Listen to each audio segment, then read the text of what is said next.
Alhamdulillahilladzi birahmatihi yatarhamu ibadul mu'minin wa bitaufiqihi yatarji'u zalimin. Asyhadu an la ilaha illallah wahdahu la syarikalah wa asyhadu anna Muhammadan abduhu wa rasuluh. Alladzi nabiyya ba'da amma ba'du. Alhamdulillah, puji dan syukur kita panjatkan pada Allah Subhanahu wa taala. Atas karunia nikmatnya kita masih diberikan nikmat iman, nikmat Islam, dan nikmat umur, nikmat sehat. Sehingga kita masih bisa mengikuti kegiatan Singa ini. Mudah-mudahan dengan kegiatan Singa ini bisa sedikitnya merubah atau menetapkan niat kita untuk tetap berkiprah di sigap. Dengan Singa ini juga kita masih bisa mengokohkan niat kita dalam berbuat kebaikan. Karena di sigap ini tidak ada apa-apa kecuali kerja gitu ya.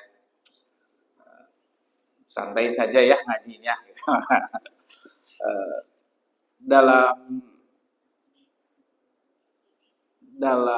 keseharian kita sering menyatakan ada takwa itu bukan sekedar ibadah rutin saja, sholat, zakat, ibadah haji, gitu ya.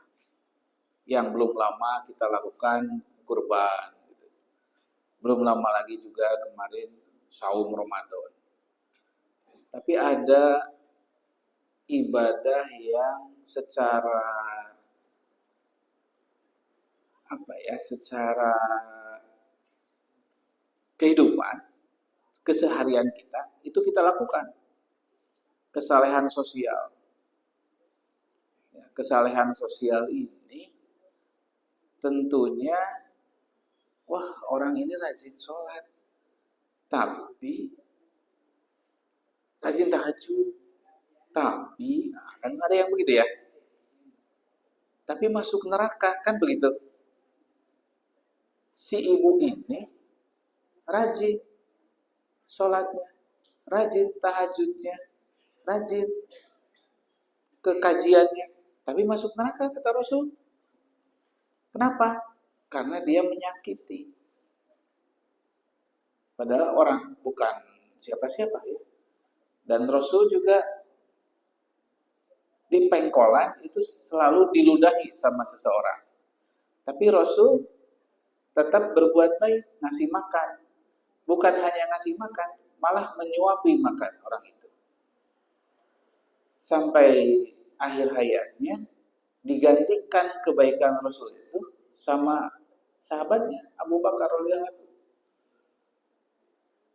Tapi kata orang yang disuapi, beda. Siapa kamu?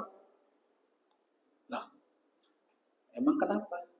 Saya yang biasa ngasih makan, bukan, beda. Kok tahu kamu ini beda? Orang itu biasa bukan hanya menyuapi saja, kalau sesuatu yang keras dia lembutkan dulu baru dia makan. Baru dikasihkan kepada saya. Kemana orang itu? Sudah meninggal, kata Abu Bakar. Jadi itu kesalehan sosial. Kesalehan sosial diajarkan oleh Rasul. Dicontohkan. Dan itu yang menyebabkan orang ini masuk Islam. Bagaimana cerita kemarin ketika menolong orang, kemudian ada yang melempar uang gitu ya ke perahu, kan begitu ya? Kan tidak minta. Ya, sigap tidak memberikan harga, evakuasi satu perahu itu 50.000 misal ya, atau 100.000. Kalau di daerah yang lain di daerah saya itu di harga. Jadi kalau orang 10.000, kalau motor 15.000 evakuasi itu. Tapi kan ada yang ngasih ya, tergerak. Itu karena kita minta atau tidak? Kan tidak.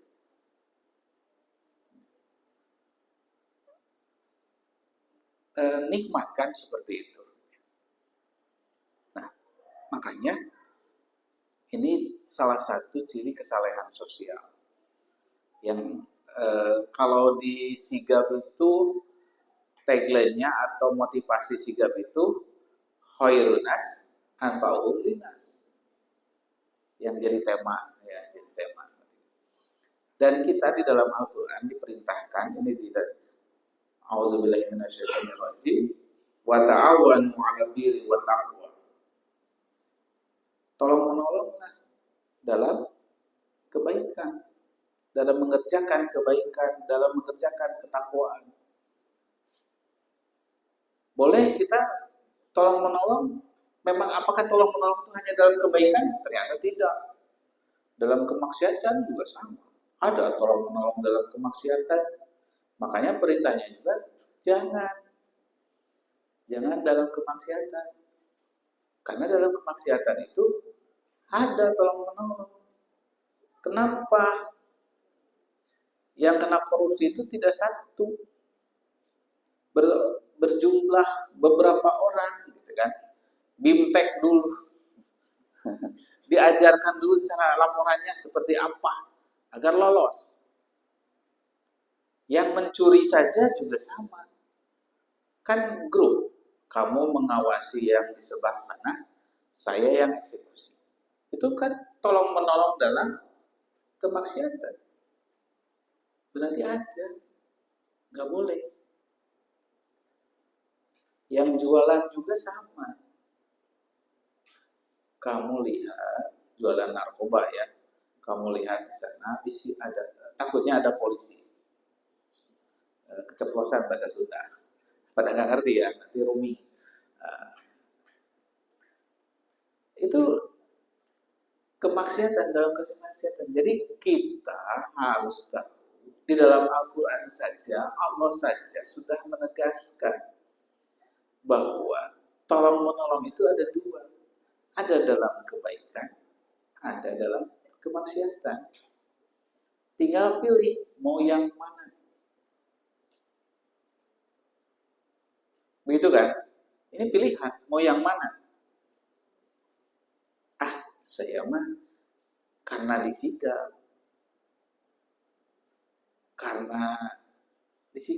Atau berarti niatnya karena sigap, bukan karena Allah, gitu ya.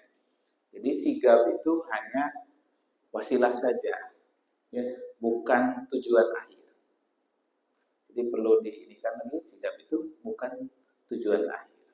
Sigap ini wasilah agar kita menjadi baik, menjadi orang yang bermanfaat. Itu ya. Kemudian di surat selanjutnya juga disampaikan bahwa kebaikan itu bukan hanya menghadapkan wajahmu ke timur ke barat. Kebaikan itu bukan hanya sholat saja, tapi menerangkan bahwa kebaikan itu adalah keimanan. Dan ini adalah ayat yang menegaskan tentang kesalehan sosial. Kesalehan sosial. Berikan kepada kerabat, anak yatim, sedekah, saling tolong menolong. Ini kesalehan sosial. Jadi jangan dianggap enteng. Senyum aja itu, wah, ketemu sama ustadz yang atau tokoh atau tetangga lah gitu ya, yang bagaimana gitu ya, dihormati, atau yang ditokohkan, diidolakan, kemudian kita datang, terus dia ngabalius. Ngabalius itu bahasa Indonesianya apa ya? Membuang muka ya, tidak melihat, melirik pun tidak. Bagaimana perasaan kita? Padahal senyum itu adalah ibadah, sedekah. Kalau nggak bisa sedekah dengan uang, senyum. Nah makanya sigap ketika nolong itu jangan cemberut. Ayo Pak, jangan sambil senyum. Ayo Pak, silakan mari. Gitu ya, dengan sopan santun. Jangan. Tanpa senyum. Itu sebelah sana. Beda kan? Tetep aja. Tidak dilihat, tidak dilirik-lirik. Gini aja, nggak boleh. Dalam Islam begitu. Ucapkan salam, sama tetangga senyum. Selesai sholat salaman boleh? Boleh. Sebelum sholat aja juga salaman. Bisa kan? Masa sesudah sholat tidak? Kan sesudah sholat aja pada buka HP, ya boleh. Salaman untung asal tidak diniatkan bahwa itu bagian dari sholat ibadah, nggak masalah. Emang Pak, tetangga sebelah. Kan kita kadang nggak boleh habis salaman, habis sholat salam itu salaman sama sebelah nggak boleh. Ya tapi buka HP kan nggak boleh, lebih nggak boleh ya. Kita tujuannya adalah asal tidak meyakini bahwa itu adalah bagian daripada ibadah. Gitu. Ya. Jadi, nggak boleh, serba nggak boleh. Nerima makanan dari orang non Muslim boleh, boleh. Terima saja. Ya. Kan kesalahan sosial itu salah satunya itu. Saya sebagai dokter mengobati, ada pasien non muslim boleh tuh. Berbuat baik, senyum tetap. Sigap nolong orang yang iya mah non muslim. Ekstrimnya itu ekstrim, non muslim udah lewat. Muslim. Tinggal di KTP-nya muslim. Punya kartu anggota kan? Enggak punya kartu anggota. Lewat. Enggak boleh. Siapapun yang perlu pertolongan kita tolong. Walaupun kita hanya sebatas mampunya, hanya menolong menyeberangkan saja, mengevakuasi saja, enggak masalah. Karena Allah tidak memberatkan, sesuai dengan kemampuan saja, semuanya juga, gitu ya. Menolong itu harus sampai selesai, evakuasi, terus kita kasih juga buntaranya, terus kita kasih juga nanti rumahnya. Ya enggak, sesuai kemampuan saja. Kita sigap misalnya baru mampu menolong saja, evakuasi, udah. Tapi evakuasi yang soleh, evakuasi yang baik. Jangan asal duduk, asal tarik saja, angkut ke perahu. Udah selesai, sampai, udah, cepat turun. Enggak. Tapi dengan soleh. Nah ini yang mungkin kalau di lapangan kita itu kan capek ya. Dan manusia juga, sigap juga manusia. Ya, singa itu kan sikatan aja, sigap mengaji. Bukan karena orang-orang sigap itu seperti singa. Ya. Tapi kalau di Jawa Barat, di Sunda itu ada istilah hijige mau. Ya. Hijige mau.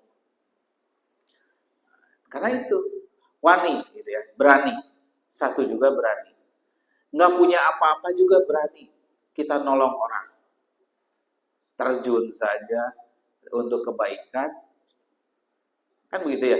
Apalagi punya ilmu. punya kemampuan, makanya perlu dilatih. Jadi tidak hanya menolong itu tidak hanya sekedar menolong saja, tapi harus mempunyai kemampuan, harus terukur. Kan kisahnya ada yang nolong orang yang kecebur, ya. Ada yang kecebur, padahal banyak buaya di situ. Terus ada tiba-tiba seorang kakek yang nolong, cebur. Angkat sudah selesai, si kakek itu udah nyampe di atas, terus, wah diselamatin sama semua orang. Selamat kayak, wah hebat, pahlawan. Padahal dia nggak bisa berenang, hanya ada tali pelampung saja yang ini kan dia ngambil orang itu, terus di ke atas. Kakek itu terus bertanya, saha nyuntrungkeun saya? Siapa yang mendorong saya? Kenapa? Nah, saya betul nggak bisa berenang.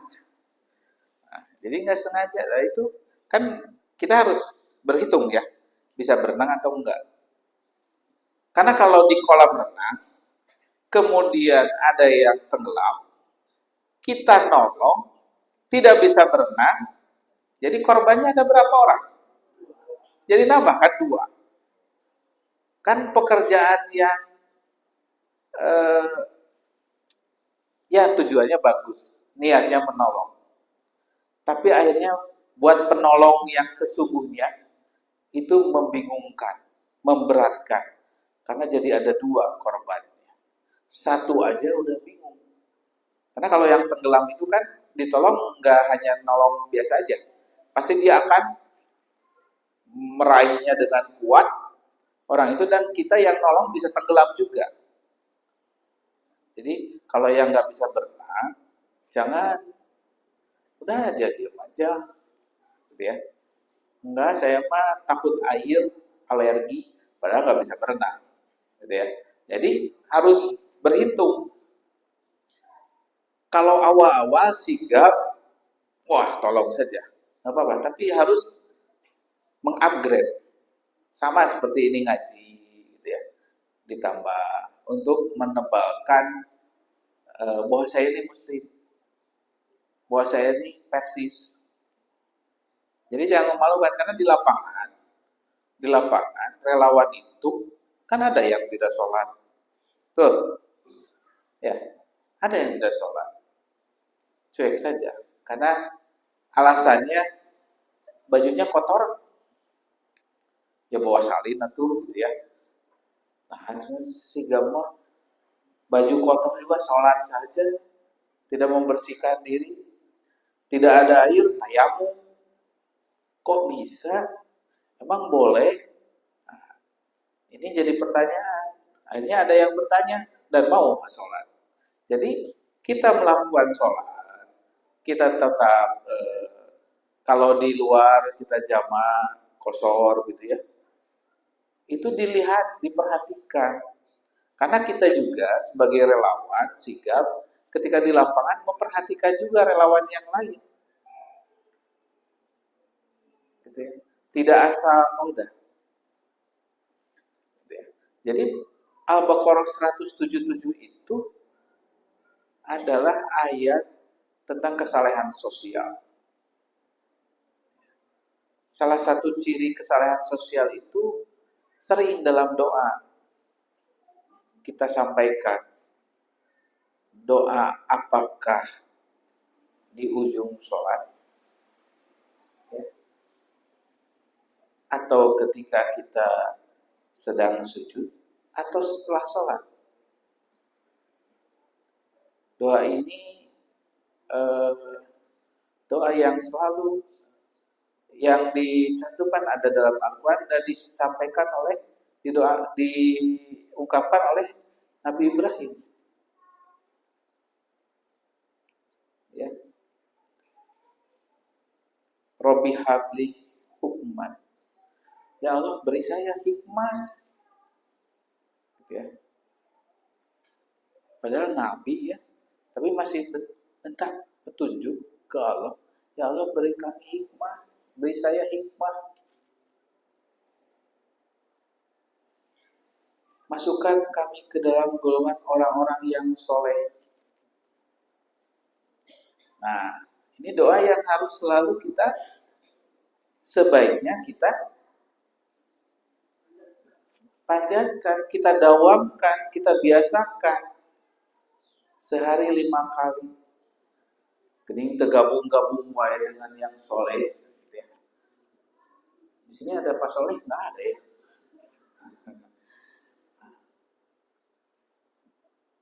Tadi dengan orang-orang yang kesalehan sosial, dengan yang kesalehan sosial,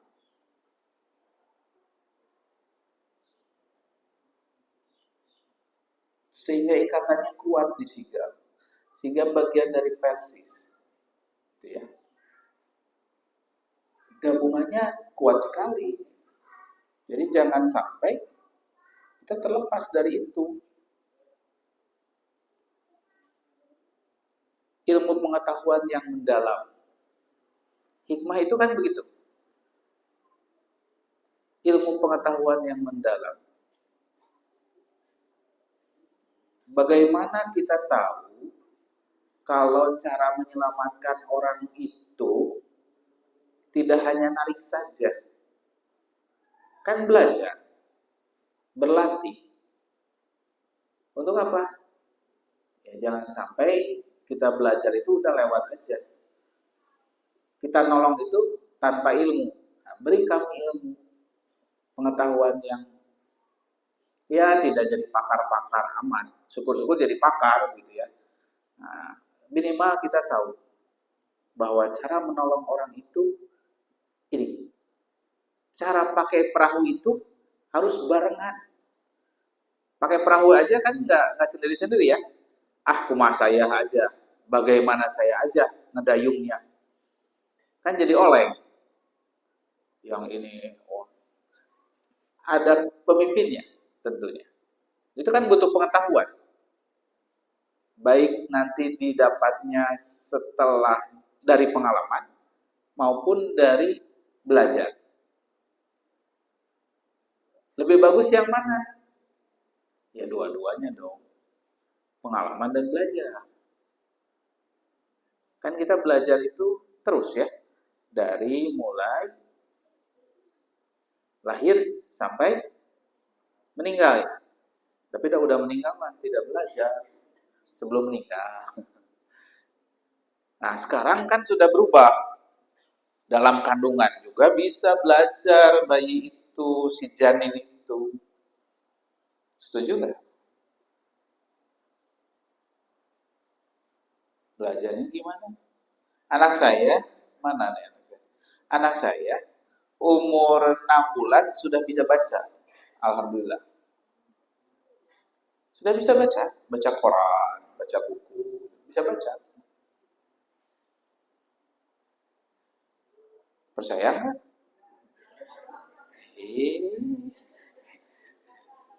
Anak saya 6 bulan sudah bisa baca.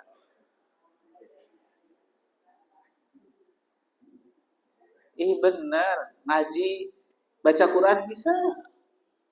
Nih, anak saya nih, nongol. Udah bisa baca.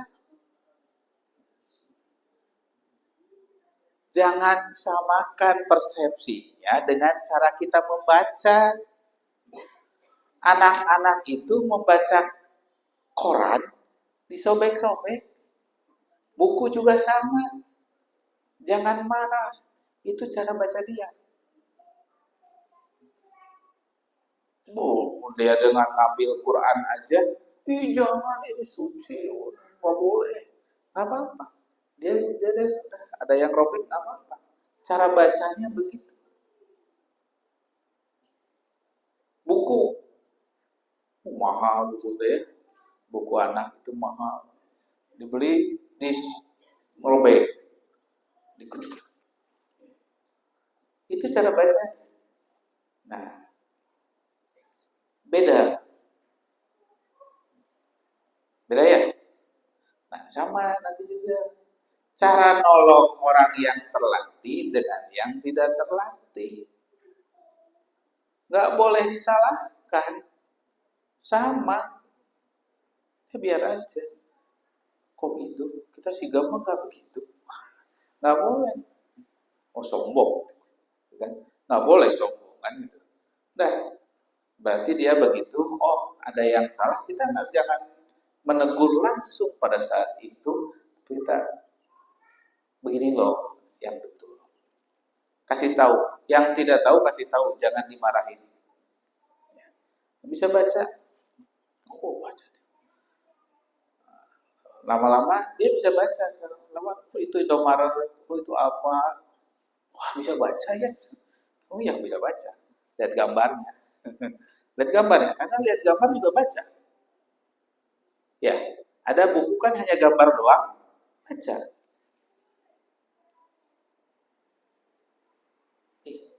Kenapa pada bengong begini? Aneh sih. Ya. Jadi jangan disalahkan.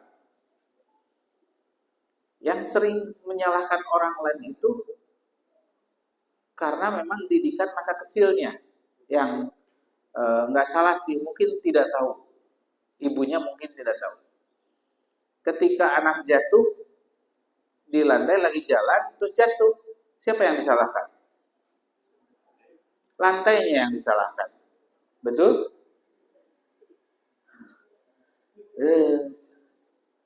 Oh ada kodok, oh ada batu, padahal mana kodok nggak ada, masa di rumah ada kodok.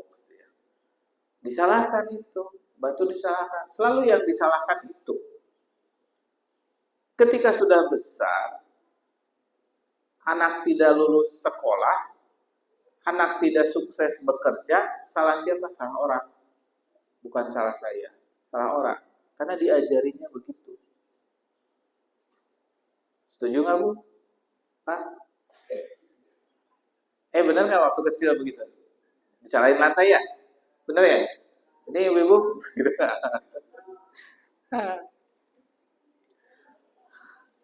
Hikmah di sini satu tadi ilmu pengetahuan, kedua akal kebijaksanaan, akal berpikir.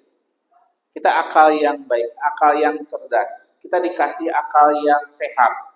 Jangan sampai akal kita kan manusia yang makhluk yang berakal, berbeda dengan hewan. Tapi hewan bisa kok, kalau nolong orang, jangan-jangan dia berpikir enggak. Dia insting yang dilatih, bukan akal, bukan berpikir. Kita berpikir masa kalah sama hewan, ya. Jadi harus seperti itu. Kemudian kemampuan untuk menyampaikan wahyu. Sampaikan walau hanya satu ayat. Dan saya emang nggak bisa ngomong, ada itu ngomong. Nggak bisa ngomong ya dengan perilaku. Nggak usah ditanya. Ini ada tokoh anak-anak ABG, rajin sholat, terus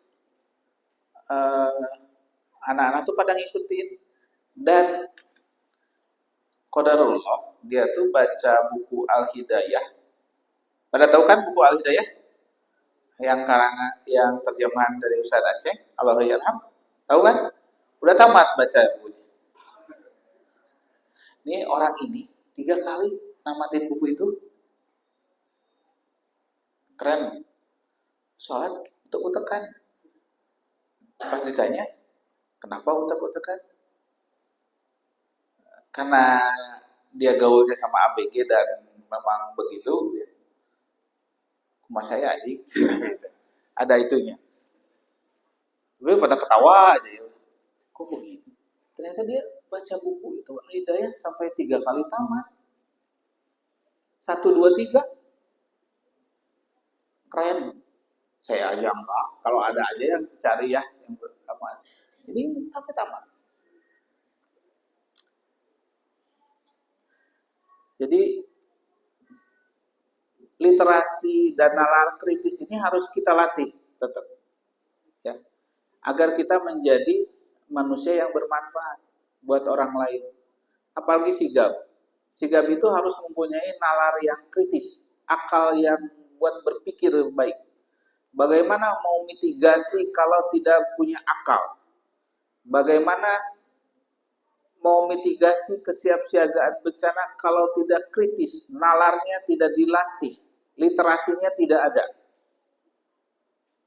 Tidak pernah mau membaca alam, tidak pernah mau membaca berita dari BMKG tentang cuaca.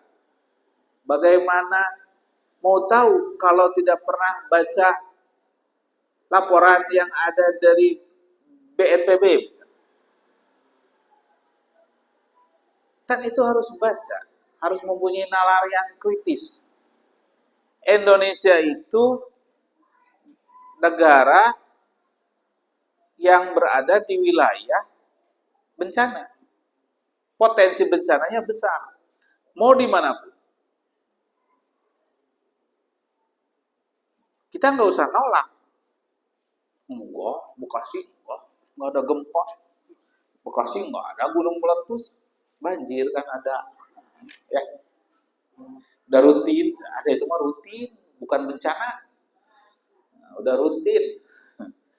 Itu kan emang dari dulu Bekasi banjir kan enggak.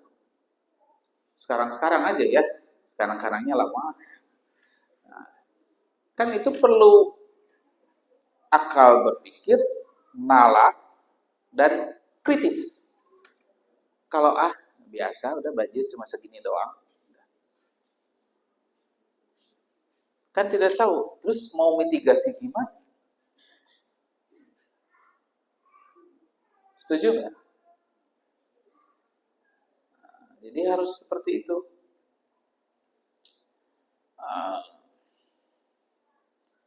Apalagi ya? Sehingga nanti dari mitigasi ini kebijakan-kebijakan juga prioritas. Ini prioritas Bekasi ini banjir. Sehingga latihannya juga peparahuan. Main perahu.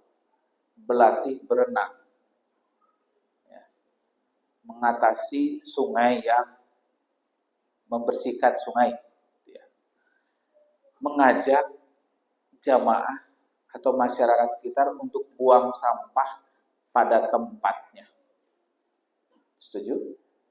Buang sampah pada tempatnya. Kan tempatnya sungai, buang sampah itu. Nah, ya.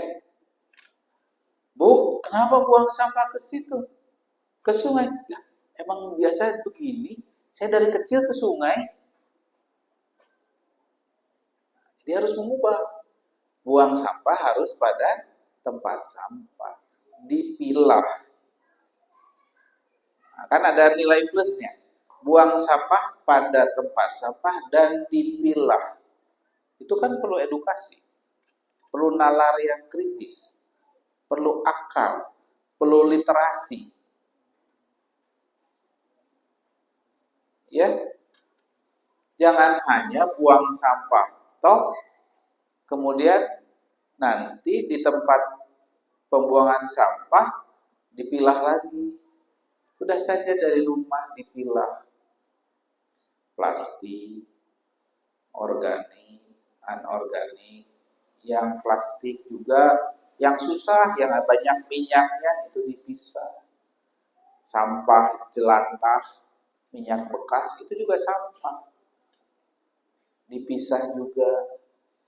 Yang organik dijadiin kompos, yang plastik dikumpulin aja, jadi duit. Jadi duit. Setuju nggak jadi duit? Ya. Ya. Jadi kepekaan sosialnya memang harus dilatih. Nah di sigap ini, singa ini, sigap di singa, mudah-mudahan kepekaan sosialnya bisa dilatih terus. Jangan hal-hal yang besar saja kepekaan sosialnya. Lihat, kalau zaman dulu tetangga membangun rumah, renovasi kan semua ikutan. Betul ya? Di Bekasi begitu ya? Sama lah kayaknya Bekasi juga begitu ya. Nggak salah gitu ya. Zaman dulu banget. Nah sekarang mah cuek benar. Dulu makan, Pak butuh apa saya bantuin, barengan, cepat selesai. Sekarang makan, ya ada tukangnya, tinggal punya duit kan begitu ya. Tapi kepekaan sosial itu, Pak, maaf, itu gentengnya udah melorot tuh. Biarin aja punya orang. Saya sama tetangga saya, Bu, sama ibu-ibu yang udah sepuh. Son, itu tuh gentengnya udah melorot. Mana? Oh iya, bisa naiknya? Bisa.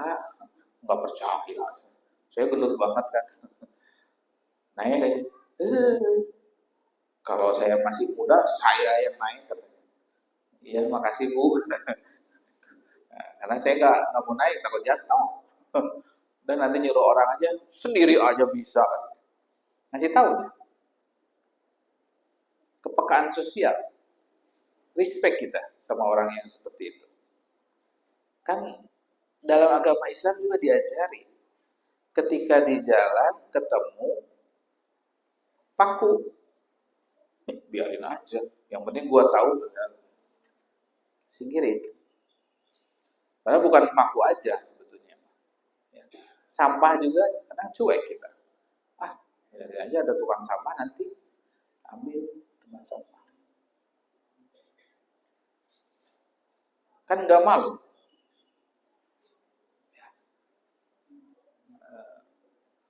Kita makan permen,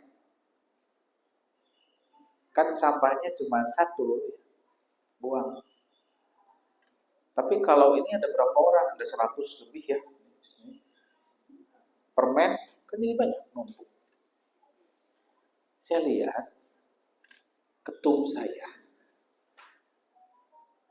pas di ruangan, ada permen, disakuin,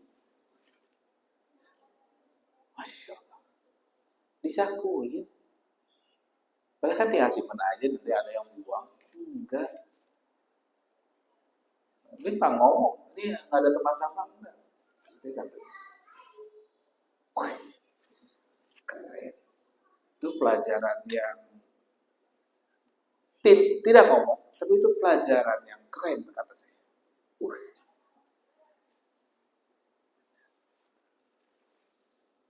Kita sudah seperti itu, insya Allah mau ya, mau bukan belum, enggak, insya Allah saya siap, siap, kok sedikit. Nah itu ya, jadi harus kita mulai, ya kita mulai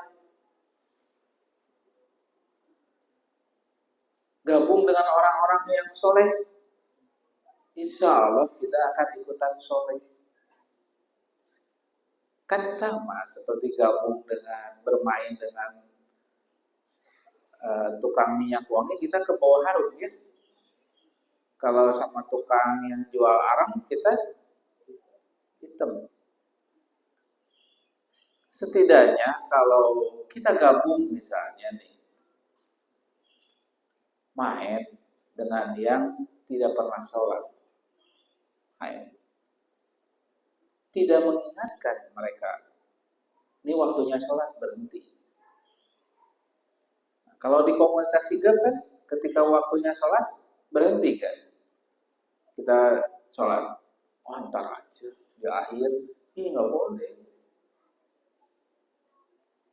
Di lapangan, ntar aja di jamaah, oke. Tapi berarti entarnya pas nanti jamaah akhirnya tepat waktu.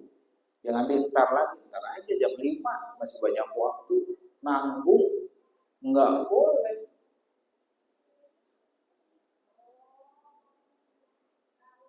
Nggak boleh. Kan kita belajar mau jadi orang soleh. Ya, Walaupun belum, kan kita belajar.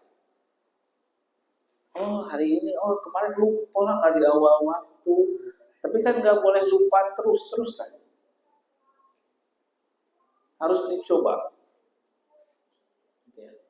Bisa, bisa insya Allah. Kan Allah kan tidak memberatkan.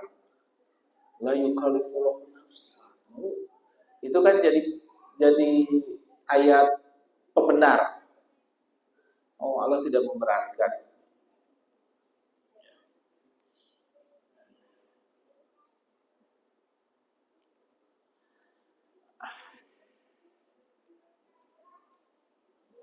Kemudian di ayat yang ke-84-nya,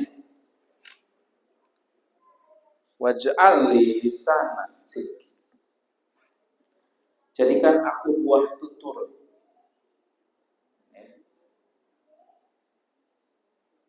Manusia ini kalau sudah meninggal namanya bukan Sony lagi. Saya sekarang namanya Sony. Dokson. Kalau sudah meninggal, siapa tuh? Jenazah lewat. Udah bukan nama lagi. Jenazah. Jenazahnya jam berapa dimakamkan? Jenazahnya di mana disolatkan? Kan bukan nama lagi. Terus bagaimana kalau kita mau jadi tutur kata yang diturunkan, diteruskan? Berarti harus ada nilai yang kita tinggalkan. Manusia mati meninggalkan gading. Oh nama, padahal enggak. Menjadi jenazah, ya masih mending harimau meninggalkan belang, ya gajah meninggalkan gading. Manusia mah enggak ninggalin apa-apa. Kecuali ninggalin 3 ya? Benar ya? Ilmu yang bermanfaat, anak yang soleh, yang mendoakan. Anak yang mendoakan, anak yang soleh yang mendoakan. Dan yang soleh mah pasti mendoakan. Makanya anak itu investasi. Jadi kita meninggal nggak? Satu lagi, ilmu yang bermanfaat, sedekah ya. Nah ilmu yang bermanfaat ini, yuk mitigasi bencana, sosialisasi, edukasi, nggak ada kerjaan. Anggap saja sama seperti ustadz berceramah kemana-mana. Dulunya orang tidak ada yang ceramah, ngapain sih ustadz ngomong begitu, nyuruh-nyuruh sholat, ngapain sih? Kan pengajian itu dulu cuma 1 orang, 2 orang, 3 orang. Persis itu dulu hanya 1 pengajian. Berkembang jadi banyak. Dulu di Jalan Otista Gang 4 gedung. Ya Jalan Otista. Hanya berapa orang? Akhirnya berkembang banyak. Pindah ke Kalipapo lama, gedung PSSI lama. Membangun yang di Pajagalan. Kan jadi banyak. Cuma dari berapa orang asalnya. Nah kita juga begitu. Dulu mah gampang, enak, ceramah. Enggak. Banyak tantangannya. Dilarang masuk, dijegal, motor dikempesin, jalan dihalangin pakai palang. Kata siapa? Enak. Enggak. Sama. Si gampang ngapain ya, gak ada duitnya. Sama yang dulu juga gak ada duitnya. Dan berpikirnya jangan duit. Investasi kita. Mitigasi itu investasi. Kan mau jadi khairunas atau lintas. Setuju gak? Gak ada duitnya. Bismillah. Jalan. Nanti juga dikasih. Kalau ada yang ngasih. Kan gitu. Ya. Jadi legasinya kita tinggalkan. Reputasi kita, reputasi itu apa ya?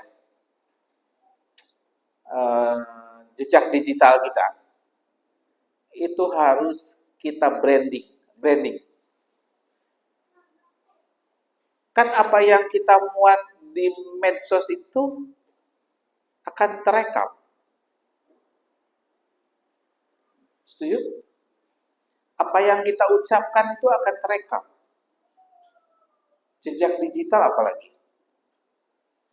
Kalau yang kita sampaikan itu, yang kita keluarkan itu kata-kata yang tidak baik, atau bukan pelajaran-pelajaran yang baik, banyak orang yang akan mengikuti.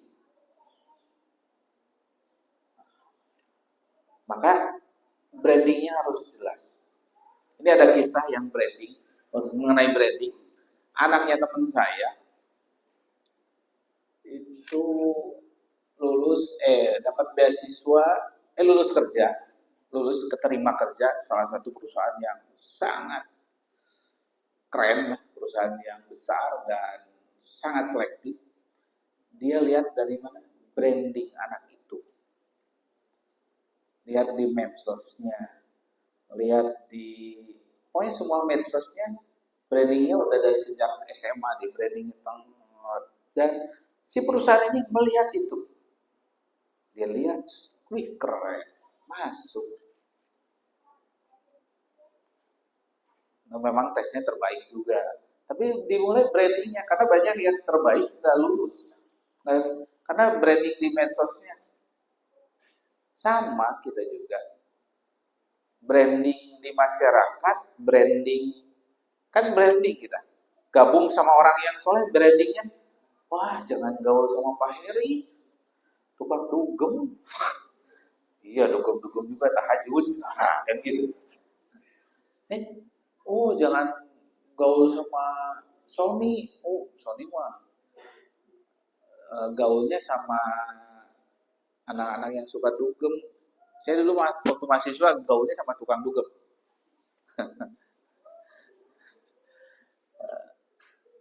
Tapi habis main ngajarin gitu ya, ikro dan lain sebagainya. Karena mereka nggak mau ke masjid. Nah kita kan sering mencap orang yang nggak mau ke masjid. Cap aja. Wah nggak mau. Udah jangan dideketin. Padahal mereka tuh pingin sebetulnya. Nah kita khairun nas anfa'um linnas itu seperti itu. Jangan menjudge orang dari covernya. Nggak pernah ke masjid. Tapi lihat, apakah dia tidak ke masjid itu atau tidak pernah ngaji itu tidak mau atau malu? Ada yang malu karena nggak bisa. Karena kan pengajian itu kesannya pengajian itu harus baca Quran ya satu-satu keliling gitu kan. Oh malu kalau nggak. Jadi nggak mau ke masjid, nggak mau ikut ngaji. Nah kita harus jadi, oh ya kalau ditolong sama si Gama, ntar jadi Persis. Ya syukur-syukur ya, sebetulnya mah kita kan dakwah. Kalau nggak jadi Persis juga nggak apa-apa. Yang penting dia tahu, oh ada Persis itu ternyata jiwa sosialnya juga ada. Gerakan sosialnya juga ada. Kesalehan sosialnya ada. Tidak hanya bab fikih saja. Ya, ada. Menjadi tutur kata yang baik itu menjadi inspirasi buat kita. Kita branding itu agar menginspirasi orang. Yuk buang sampah di sini. Yuk pilah sampah. Itu kan, ini kenapa ya kampung ini kok bersih banget? Ini jasa almarhum. Beliau itu gigi. Kan jadi sampai tuh ilmunya. Kita dikenal. Kan tapi tujuan kita bukan itu. Tapi doa kita agar kita terus kebaikan-kebaikan kita ini dilanjutkan. Bu tahu nggak kalau di Aceh waktu tsunami ada satu kampung yang selamat? Satu kampung selamat. dari tutur kata yang baik, yang selalu diceritakan turun-temurun dari zaman dulu. Jadi tsunami di Aceh itu bukan 2004 saja, sebelumnya juga pernah, berapa tahun, ratus tahun yang lalu. Dan itu diceritakan dalam bentuk dongeng rakyat. Satu kampung ini tetap menceritakan turun-temurun kisah ini. Sehingga ketika terjadi air laut surut, kemudian banyak ikan, mereka tidak ngambil ikan